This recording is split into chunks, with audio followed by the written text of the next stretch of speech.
Bonjour à tous, on retrouve l'hippodrome de Deauville ce vendredi pour une nouvelle émission Quintet Flash, un Quintet Plus qui va se disputer dans le prix du Pays d'Ouche. C'est un handicap pour des chevaux âgés de 4 ans et plus, la distance 2500 mètres. On évolue évidemment sur la PSF à cette période de l'année à Deauville, 16 partants au départ de cette épreuve. On va voir un petit peu qui se détache.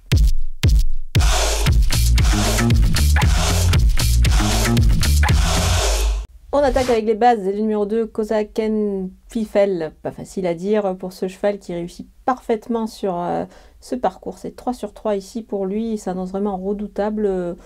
Moi je pense qu'il devrait pouvoir évidemment s'imposer, il vient d'échouer de peu à ce niveau, ça me paraît tout à fait faisable. Le numéro 8, Idéal King, il est plus que compétitif à cette valeur-là, il est bien placé avec le 9 à la corde, ça devrait plutôt bien se passer ici. Il devrait pouvoir se distinguer dans cette épreuve, il a beaucoup d'expérience sur ce tracé précis. Le numéro 11, Massimo, alors certes il monte de catégorie, mais je pense qu'il devrait quand même se montrer à son avantage dans cette épreuve. À l'issue de mon parcours, il a déjà fait ses preuves dans cette catégorie. Moi je le trouve ici au mieux pour pouvoir se distinguer. Les opposants avec le numéro 1, Vadirom, extra vraiment sur cette PSF. Alors il va évoluer avec un poids, évidemment il est chargé, mais attention, moi je pense qu'il est capable de belles choses.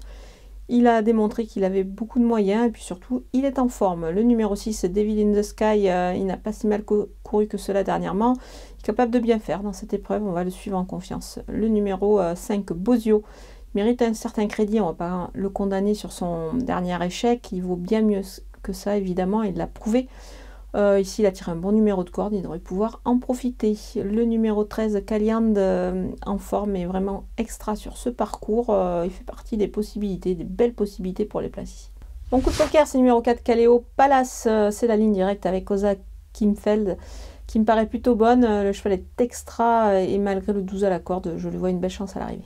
Les opposants avec le numéro 12, Thirsty, il est à surveiller, il est à reprendre en confiance. Évidemment, ce cheval-là, une place est largement dans ses cordes. Le numéro 7, Eternals Beauté, elle se remet bien en route après une longue absence. Elle devrait, à mon avis, viser une belle place ici, d'autant qu'elle obtient un 2 sur 2 sur ce parcours. Le numéro 15, Reventador, il a beaucoup de tenue, sa forme est sûre, il devrait pour moi rivaliser dans cette catégorie. Le numéro 3, Combermere, ça devient un petit peu compliqué, évidemment, pour lui dans cette catégorie. Mais bon, il doit porter du poids et il doit rassurer un peu sur ce parcours, mais on va quand même s'en méfier en fin de combinaison sur ce qu'il a montré de mieux. Le numéro 10, Beautiful Memory, elle a moins de marge évidemment au poids, mais attention, elle est en forme et peut pourquoi pas accrocher une place et surprendre, d'autant qu'elle évolue sur sa distance. On termine avec les délaissés, le numéro 16, Goldie Way de Saon, on l'aurait préféré dans la deuxième épreuve.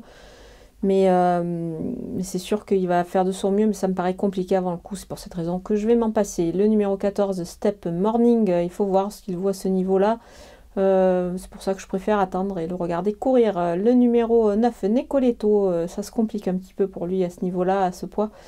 D'autant qu'il monte de catégorie, donc on va l'écarter. Voilà, on a passé en revue tous les partants de ce Quintet Plus Deauville. Je vous laisse avec ma sélection et mes conseils de jeu.